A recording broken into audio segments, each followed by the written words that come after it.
दोस्तों नमस्कार। सबसे पहले तो आप सबको गांधी जयंती की और लाल बहादुर शास्त्री की जन्म जयंती की ढेर सारी शुभकामनाएं। और समाजशास्त्र के विद्यार्थी के रूप में मैं आपसे उम्मीद करता हूं कि जिन मूल्यों की बात गांधी और शास्त्री जी ने की थी, उन मूल्यों को न केवल हम अपनी जिंदगी में शामिल करें, बल्कि उनके समाजशास्त्रीय विश्लेषण भारतीय समाज को समझने के लिए और सामाजिक इकाइयों के व्यक्तित्व के विकास के लिए कितने सहायक हो सकते हैं, इस पर हम अपने अपने महाविद्यालयों में और अपने परिवारों के बीच में विमर्श की शुरुआत करें। हमने पिछली बार मैक्स वेबर के ब्यूरोक्रेसी के आइडियल टाइप की चर्चा की थी और यह संकेत दिया था कि हमारा जो अगला विमर्श होगा वह विमर्श मैक्स वेबर के सामाजिक स्तरीकरण के सिद्धांत से संबंधित होगा। मैक्स वेबर का सामाजिक स्तरीकरण का सिद्धांत एक बड़ा इंटरेस्टिंग नरेटिव है, जिसे कि हमें सोशियोलॉजी के अंदर समझने की कोशिश करनी चाहिए। सबसे इंपॉर्टेंट बात तो यह है कि मैक्स वेबर का यह नरेटिव मल्टी डायमेंशनल नरेटिव है। ये बहुआयामी या बहुकारकीय सिद्धांत को केंद्र में रख करके निर्मित किया गया है। अब बहुआयामी और बहुकारकीय ये हमने शब्द इस्तेमाल तो कर लिए, लेकिन जितने भी इसमें डायमेंशनलिटी इस्तेमाल की गई है वेबर के द्वारा, वो सारी डायमेंशनलिटी किसी ना किसी रूप में आइडियल टाइप का प्रतिनिधित्व करती है। यानी आदर्श प्रारूप की रचना करते हुए बहुकारकीय आदर्श प्रारूपों को लेते हुए मैक्स वेबर ने सामाजिक स्तरीकरण के सिद्धांत को प्रस्तुत करने का प्रयास किया है। और एक और इंटरेस्टिंग बात है जो आपको आगे जाकर के नैरेटिव्स में समझ में आएगी कि मैक्स वेबर का यह सिद्धांत एक तरह से मार्क्स के सिद्धांत का भी समर्थन करता है और कहीं जाकर के मार्क्स के जो सिद्धांत से संबंधित विचार हैं उन विचारों से भिन्नता भी ग्रहण कर लेता है। एक बात कही जा सकती है कि मैक्स वेबर का सामाजिक स्तरीकरण का यह सिद्धांत यह संकेत देता है कि सामाजिक स्तरीकरण के इस मल्टी डायमेंशनल स्ट्रक्चर का आधुनिक पूंजीवाद की उत्पत्ति के साथ गहरा संबंध है। मैं फिर इस बात को इंडिकेट करने की कोशिश कर रहा हूं, आधुनिक पूंजीवाद की उत्पत्ति, क्योंकि आधुनिक पूंजीवाद की उत्पत्ति के जो नरेटिव्स मैक्स वेबर ने निर्मित किए हैं, उसमें जब आप Protestant ethics and the spirit of capitalism से संबंधित मैक्स वेबर के धर्म के सिद्धांत का विश्लेषण करेंगे, तब आपको पता लगेगा कि आधुनिक पूंजीवाद की किन किन प्रवृत्तियों की तरफ मैक्स वेबर ने संकेत दिए हैं और वे संकेत किस तरह से हमारे सामने सामाजिक स्तरीकरण की जो प्रक्रिया है और जो उसका स्ट्रक्चर है, उस प्रक्रिया और स्ट्रक्चर को शेप देने में महत्वपूर्ण भूमिका का निर्वाह करते हैं। तो एक तो हमें आधुनिक पूंजीवाद की उत्पत्ति के उन अवयवों का अध्ययन करना पड़ेगा जिनकी चर्चा हम आगे जब धर्म के सिद्धांत पर बात करेंगे तब उसको व्यक्त करने की कोशिश करेंगे। एक दूसरा ये भी है कि सामाजिक स्तरीकरण को समझने के लिए क्या हम मैक्स वेबर की सामाजिक क्रिया के सिद्धांतों की बात भी कर सकते हैं, क्योंकि मैक्स वेबर ने जब ज्वैक rational, world rational, affectual, traditional इन सामाजिक क्रियाओं की चर्चा की, तो आइडियल टाइप के रूप में हम ये मान सकते हैं कि किसी भी सामाजिक व्यवस्था में जो आधुनिक पूंजीवाद की उत्पत्ति के साथ विकसित हो रही है, वहां पर चार तरह के ये सिस्टम्स होंगे। एक सिस्टम जो तार्किक वैधानिक किस्म का सिस्टम है, यानी जहां ज्वैक रैशनल एक्शन का वर्चस्व है, एक ऐसा जहां पर कि एफेक्चुअल एक्शन का वर्चस्व है, एक ऐसा जहां वर्ड रैशनल एक्शन का वर्चस्व है, और एक ऐसा जहां ट्रेडिशनल एक्शन का वर्चस्व है। तो इन चार प्रकार की सामाजिक व्यवस्थाओं के विदिन सामाजिक स्तरीकरण का ढांचा और सामाजिक स्तरीकरण की प्रक्रिया कैसे विकसित होगी।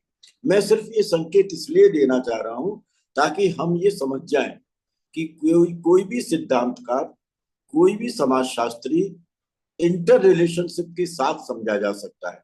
ऐसा नहीं होना चाहिए कि हम स्तरीकरण का अध्ययन अलग कर रहे हैं, हम सामाजिक क्रियाओं का अध्ययन अलग कर रहे हैं, हम आइडियल टाइप का अध्ययन अलग कर रहे हैं, इत्यादि इत्यादि। एक चीज और, जब आपने पिछली बार ब्यूरोक्रेसी की चर्चा कर रहे थे, तो उस ब्यूरोक्रेसी की चर्चा करते समय हमने पदानुषंगों की बात की थी और कहा था कि ब्यूरोक्रेटिक स्ट्रक्चर के अंदर ऑफिसेज होते हैं, जो भी पद वहां पर हैं वे पद वस्तुतः कार्यालय पद हैं।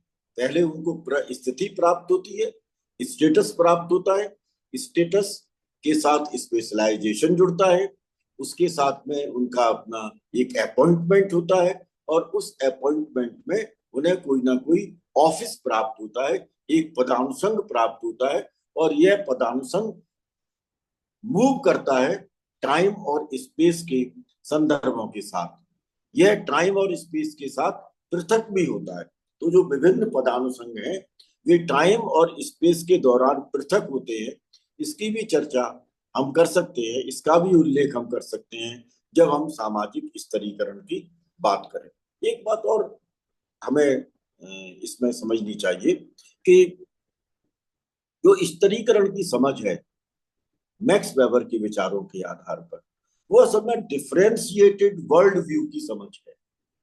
एक ऐसा विश्व जो अनेक विशेषताओं के आधार पर विभेदीकृत है, और उस विभेदीकृत वर्ल्ड व्यू को समझने के लिए स्तरीकरण के इस सिद्धांत को प्रयुक्त किया जा सकता है, नंबर एक। और इसका अदर वे राउंड भी हो सकता है, अर्थात वर्ल्ड व्यू को समझने के लिए और वर्ल्ड व्यू को जानने के लिए स्तरीकरण का प्रयोग, और स्तरीकरण को समझने के लिए इस डिफरेंशिएटेड वर्ल्ड व्यू को समझने की कोशिश। ये हमें सामाजिक स्तरीकरण का जो फाउंडेशनल पार्ट है, उस फाउंडेशनल पार्ट में इन कंपोनेंट्स को बताने की जरूरत है। मैक्स वेबर तीन तरह के डायमेंशंस को स्तरीकरण के साथ जोड़ते हैं। पहला, जिसको हमने वर्ग के रूप में जाना है, क्लास। दूसरा, स्टेटस, परिस्थिति।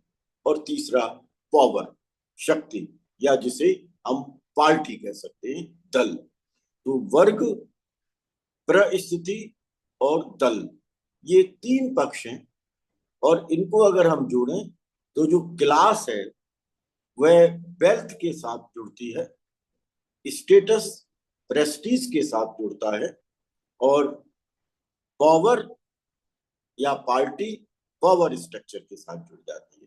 तो पार्टी का संबंध पावर के साथ में है, शक्ति संरचना के साथ है। स्टेटस का संबंध प्रेस्टीज के साथ है, और वर्ग का संबंध हमारे साथ वेल्थ को एक्सप्लेन करने के लिए उपयुक्त होता है। एक और अगर वाइडर पर्सपेक्टिव में चले जाएं तो हम ये कह सकते हैं कि क्लास संबंधित समाज की इकोनॉमिक्स को समझने का एक तरीका है। तो हमको क्लास को इकोनॉमिक्स के साथ जोड़ना चाहिए। स्टेटस क्योंकि प्रेस्टीज के साथ जुड़ा हुआ है, इसलिए इसका सीधा सीधा संबंध संस्कृति के साथ में है, कल्चर सिस्टम के साथ में है। और जो पार्टी है जिसका संबंध पावर से है, वह पावर स्ट्रक्चर पॉलिटिक्स के साथ में जुड़ता है। इसका मतलब ये हुआ कि सामाजिक स्तरीकरण के इस मल्टी डायमेंशनल सिद्धांत को समझने के लिए मैक्स वेबर तीन तरह के स्फीयर्स को महत्व दे रहे हैं। एक जो इकोनॉमिक स्फीयर है, दूसरा जो कल्चरल स्फीयर है, और तीसरा जो कि पॉलिटिक्स का स्फीयर है। ये तीन पक्ष हैं जिनको की लेकर हम सामाजिक स्तरीकरण की बात करते हैं। अब सबसे पहले हम क्लास के आइडियल टाइप को निर्मित करें स्ट्रक्चर के पॉइंट ऑफ व्यू से, क्योंकि मैंने पहले भी कहा था कि मैक्स वेबर हर जगह पर एक आदर्श प्रारूप की रचना कर रहे हैं। इसका मतलब ये है कि क्लास, स्टेटस और पार्टी, ये तीनों ही आदर्श प्रारूप है। अगर इसको आप और रिड्यूस करें तो वेल्थ, प्रेस्टीज और पावर, ये भी तीन आइडियल टाइप हो जाते हैं। और इकोनॉमिक सिस्टम, कल्चर सिस्टम और पॉलिटिकल सिस्टम, ये तीन भी आइडियल टाइप हो जाते हैं। क्योंकि आइडियल टाइप एनालिटिकल कंस्ट्रक्ट है, इसलिए हम ये कह सकते हैं प्रारंभ में कि इकोनॉमी, कल्चर और पॉलिटी, ये तीनों एक दूसरे से भिन्न है, अलग अलग है ये। लेकिन जब हम रियलिटी में जाएंगे और सामाजिक यथार्थ का विश्लेषण आज के संदर्भ में करें, और आज के संदर्भ में ही क्या, वेबर से पहले के संदर्भ में और वेबर के बाद के संदर्भ में, तो हमको ये बात समझ लेनी चाहिए कि इस एनालिटिकल डिस्टिंक्शन के बावजूद ये तीनों व्यवस्थाएं एक दूसरे के साथ में ऑर्गेनिक तरीके से जुड़ी हुई हैं। इनके बीच में एक जैविकीय संबंध देखा जा सकता है, अर्थात क्लास को स्टेटस के साथ, स्टेटस को पावर के साथ, क्लास को पावर के साथ, स्टेटस को पावर के साथ, यानी इन तीनों को एक दूसरे के साथ में जोड़ा जा सकता है। जब मैं इस पुस्तक को पढ़ रहा था जो क्लास, स्टेटस और पावर के बारे में, क्लास, स्टेटस और पार्टी के बारे में विश्लेषित करती है, रैंडल कॉलिंस ने मैक्स वेबर के लिए बेवेरियन सोशियोलॉजिकल थियरी करके एक बहुत महत्वपूर्ण किताब लिखी है। उसके अंदर कुछ चीजें मुझे संभवतः पहली बार पता लगी, और इसलिए मैं आप लोगों को भी धन्यवाद देना चाहूंगा कि मैं चूंकि इस यूट्यूब चैनल को लगातार ऑपरेट कर रहा हूं, तो मुझे भी पढ़ने का मौका मिल रहा है। उन्होंने कहा कि women is always under the authority of males. महिलाएं पुरुष सत्ता के सदैव कंट्रोल में है। जो सत्ता है, अथॉरिटी ऑफ मेल्स है, उस अथॉरिटी ऑफ मेल्स के नियंत्रण में महिलाएं हैं। लेकिन देखिए किस तरह से हम ये बात कर रहे हैं कि वेबर भले ही इस आइडियल टाइप की बात कर रहे हो कि ये तीनों एनालिटिकली अलग अलग है, डिस्टिंक्ट हैं, लेकिन मैक्स वेबर स्वयं जब ये चर्चा करते हैं तो उस चर्चा में इन तीनों के बीच की इंटरकनेक्टिविटी की बात करते हैं। उन्होंने आगे कहा, she is regarded as labour power. महिलाओं को श्रम शक्ति के रूप में देखे जाने की जरूरत है।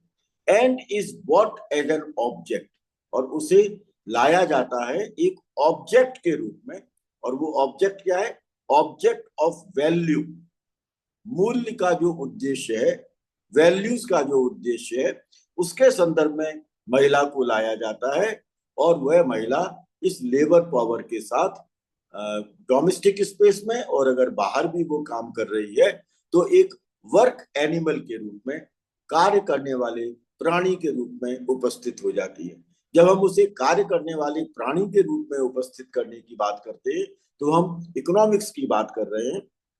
जब हम अथॉरिटी ऑफ मेल्स के कंट्रोल की बात कर रहे हैं, तब हम पार्टी के अंदर पाई जाने वाली जो पावर है, जो पॉलिटिक्स है, उसकी बात कर रहे हैं। और जो हम ये कह रहे हैं कि she is bought as an object of value, मूल्य के ऑब्जेक्ट के रूप में हम उसको लेकर के आ रहे हैं, तो कहीं ना कहीं हम कल्चर सिस्टम की बात कर रहे हैं। अर्थात हम जितनी भी सामाजिक इकाइयां हैं, उन सामाजिक इकाइयों को हमें देखने की जरूरत है इकोनॉमी, पॉलिटी और कल्चर की इस इंटरडिपेंडेंस के रूप में। अब इस फ्रेम में हम सबसे पहले वर्ग की बात करें। जब मैक्स वेबर वर्ग की बात करते हैं तो उन्होंने कुछ विशेषताएं बताई वर्ग की, जो वर्ग के कंसेप्चुअलाइजेशन के अंदर महत्वपूर्ण हो जाती हैं। और वो विशेषताएं हैं, class is a group of people, यानी यह व्यक्तियों का एक संकलन या व्यक्तियों का एक समूह है। Group of people shares the same typical chance for a supply of goods. जो वस्तुओं का जो आदान प्रदान है, जो उसकी सप्लाई है, उस सप्लाई का एक टिपिकल चांस है, एक बड़ा विशिष्ट किस्म का अवसर होता है वो typical chance for a supply of goods, ये पहली विशेषता है क्लास की। आप ध्यान करिएगा, मैक्स वेबर लगभग वही बात कर रहे हैं जो मार्क्स बात करते थे क्लास के अंदर। उत्पादन के साधन और उत्पादन के संबंध, वे उत्पादन के साधन और उत्पादन के संबंध, इनके ऊपर ओनरशिप, उस ओनरशिप के संदर्भ में मार्क्स क्लास की संरचना को देख रहे हैं। यहां पर भी वही है, हु शेयर्स द सेम, एक समान प्रकार का वो साझेदारी कर रहे हैं किसकी, typical chance for a supply of goods, वस्तुओं के आदान प्रदान का जो एक अवसर है विशिष्ट किस्म का, उसको समान रूप से शेयर करने वाला जो व्यक्तियों का समूह है, पहली विशेषता। फिर उन्होंने कहा एक्सटर्नल लिविंग कंडीशन, जो हमारी अपनी लिविंग जीवन जीने की जो स्थितियां हैं, लिविंग कंडीशंस हैं जो हमको बाहर से दिखाई देती हैं। तो एक्सटर्नल लिविंग कंडीशंस यानी हमारा अपना वर्ग के अंदर कमोबेश जो जीवन यापन का तरीका है, वो जीवन यापन का तरीका समान प्रकार का होता है, और वह समान प्रकार का जीवन यापन का तरीका उस समूह का प्रतिनिधित्व करने वाले जो व्यक्ति हैं, उस समूह से संबंधित जो व्यक्ति हैं, वे सब उसको शेयर करते हैं।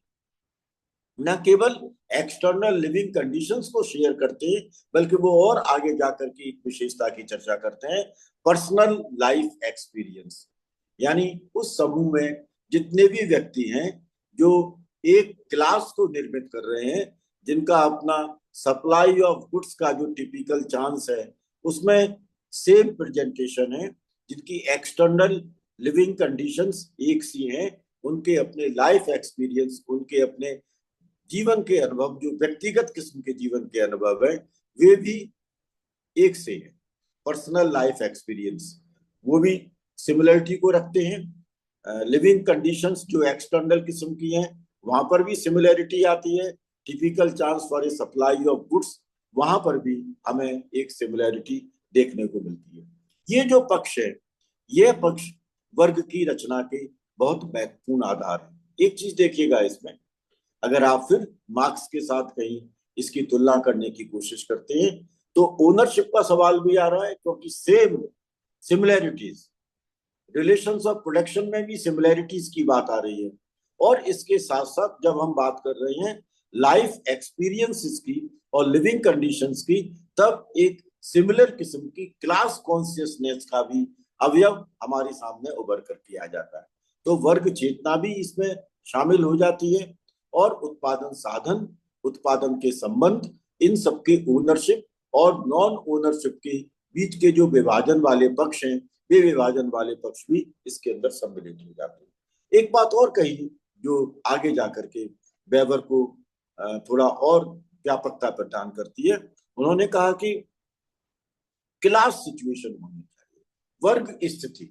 यानी ये जितनी भी स्थितियां हैं, ये सब स्थितियां क्योंकि समानता मूलक हैं, इनमें कहीं ना कहीं सिमिलैरिटीज पाई जाती हैं, तो इन सारी सिमिलैरिटीज के कॉम्बिनेशन को अगर हम देखें तो हम उसे क्लास सिचुएशन की संज्ञा दे सकते हैं, वर्ग स्थिति की संज्ञा दे सकते हैं। लेकिन अब सवाल ये उठेगा कि यह वर्ग स्थिति जो उत्पन्न होती है, इसकी उत्पत्ति के पीछे का फ्रेम क्या है। तो चाहे तो वो सप्लाई ऑफ गुड्स से शुरू होता है, यानी उत्पादन के साधन, उत्पादन के संबंध, जो हमारी एक्सटर्नल लिविंग कंडीशंस हैं, वो किस पर आधारित होती हैं, हमारे पास में हमारी लिविंग कंडीशंस को डिटरमिन करने वाले साधन, हमारे पास में सुविधाएं कौन कौन सी हैं, और पर्सनल लाइफ एक्सपीरियंसेस में हमारे पास में कॉन्शियसनेस के सिमिलर लेवल्स कौन कौन से हैं।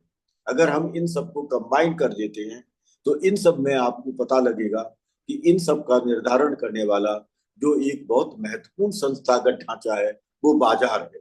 बाजार इस बात को निर्धारित करेगा कि typical chance for a supply of goods क्या होंगे। बाजार इस बात को सुनिश्चित करेगा कि एक्सटर्नल लिविंग कंडीशंस की शेप क्या होगी, और बाजार के अंदर जिस तरह से उस क्लास के और उस समूह से संबंधित लोग मूव करेंगे तो उनके अपने लाइफ एक्सपीरियंसेस क्या होंगे।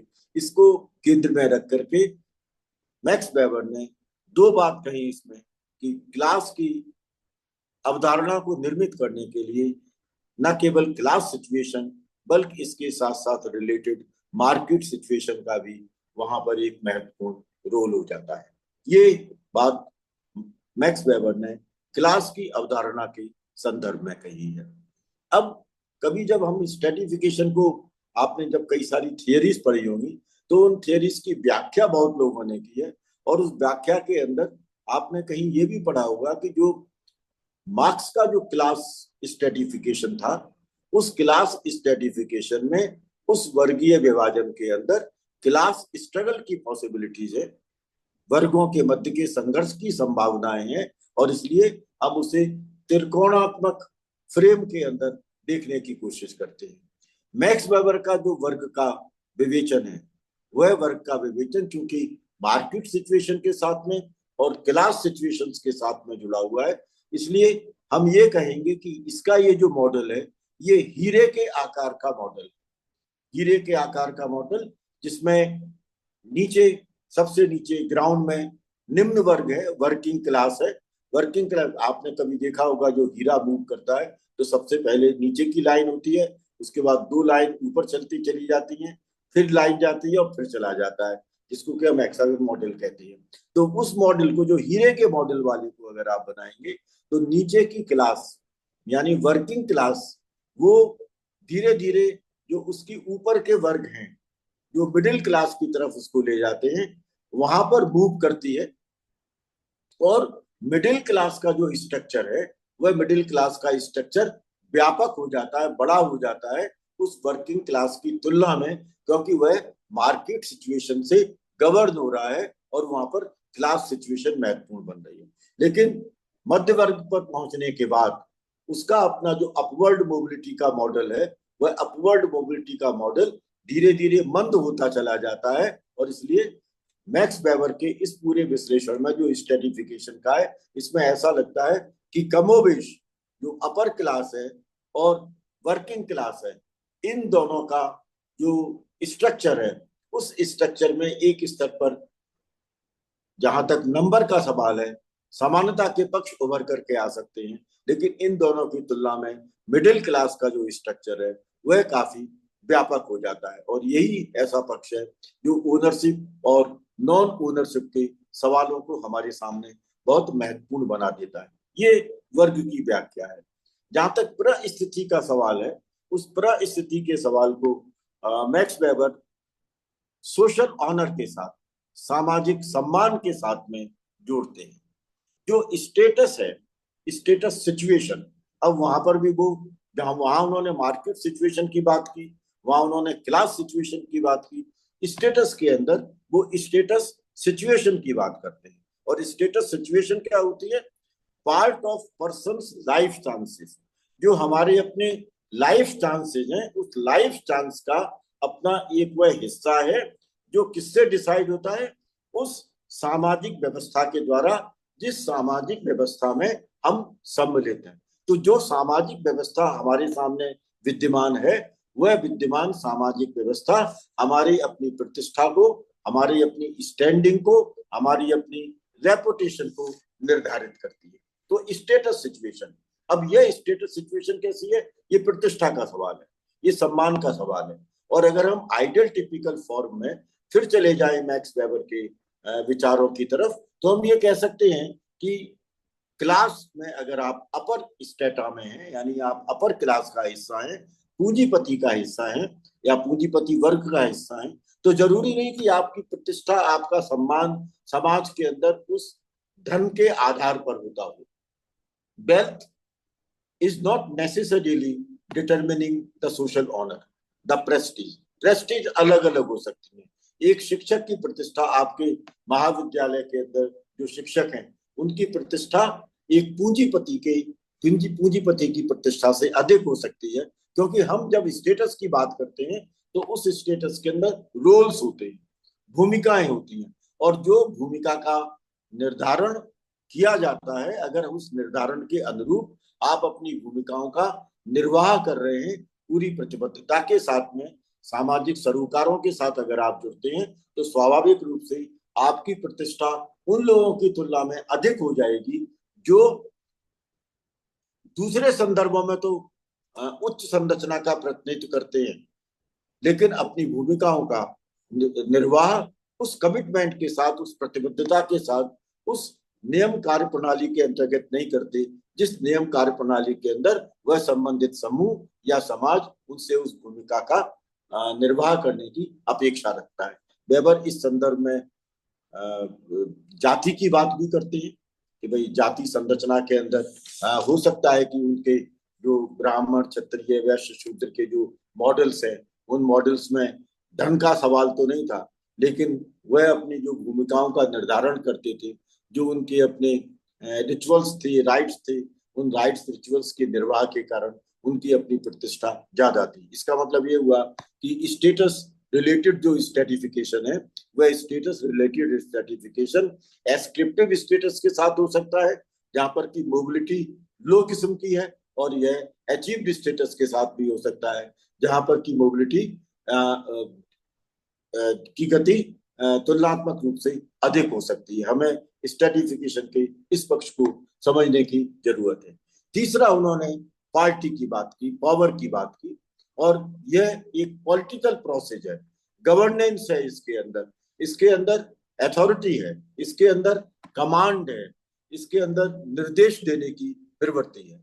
मैक्स वेबर ने दो तरह के पार्टीज की बात की, एक पेट्रोनेस पार्टीज जो लगातार चलती चली जा रही है, जिनको कि किसी ना किसी रूप में संरक्षण मिला हुआ है विभिन्न पक्षों का, चाहे वो जाति हो सकती है, चाहे वर्ग हो सकता है, उसका पेट्रोनेस है, यानी वो हेरिडिटिकल है, वो परंपरागत रूप से चली आ रही है। और एक दूसरी पार्टी है जो कि प्रिंसिपल्स पर आधारित है।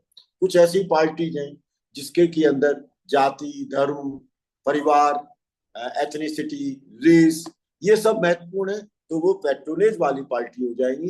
लेकिन आइडियोलॉजीज वाली जो पार्टी है वो पार्टीज ऑफ प्रिंसिपल्स हो जाएंगी, और ये एक बिल्कुल अलग पक्ष है। यहाँ पर भी धन जरूरी नहीं है, यहाँ पर प्रतिष्ठा जरूरी नहीं है। जो एक ट्रेड यूनियन का लीडर है, उस ट्रेड यूनियन के लीडर की संबंधित सामाजिक व्यवस्था में प्रतिष्ठा कम हो सकती है, यानी उसका स्टेटस लो हो सकता है, उसके पास वेल्थ नहीं है, लेकिन उसके पास में पावर है। तो इस तरह से मैक्स वेबर ने क्लास, स्टेटस और पार्टी, इन तीन डायमेंशंस का विश्लेषण करते हुए सामाजिक स्तरीकरण को मल्टी डायमेंशनलिटी के साथ हमारे सामने प्रस्तुत किया है। लेकिन बदलाव है, और उस बदलाव को अगर हम ध्यान में रखें तो हम ये कह सकते हैं कि अब टेक्नोलॉजी के कई डायमेंशंस ऐसे आ गए हैं जो कि स्तरीकरण को निर्धारित कर रहे हैं। नियोलिबरलिज्म को निर्धारित किया जा रहा है स्तरीकरण के आधार पर, और स्तरीकरण की प्रक्रिया नव्य उदारवादी प्रणाली के द्वारा भी निर्धारित होने लगी है। और इसलिए हमको ये लगता है कि मैक्स वेबर के सामाजिक स्तरीकरण के इस सिद्धांत को वर्तमान संदर्भों के साथ भी देखे जाने की जरूरत है। वर्तमान में मैं इसलिए कह रहा हूं क्योंकि मैक्स वेबर का ये पूरा स्तरीकरण का सिद्धांत आधुनिक पूंजीवाद की उत्पत्ति के साथ जुड़ा हुआ है। अब क्योंकि आधुनिक पूंजीवाद विकास की प्रक्रिया से गुजर रहा है, इसलिए यह जरूरी है कि हम इस स्तरीकरण के सिद्धांत का विश्लेषण करें, और मार्क्स और अन्य जो स्तरीकरण के विचार हैं, जिसमें राइट थ्योरी, अधिकार का सिद्धांत वगैरह भी आता है, इन सब के संदर्भ में हमें स्तरीकरण को नए सिरे से समझने की जरूरत भी होगी। बहुत बहुत धन्यवाद।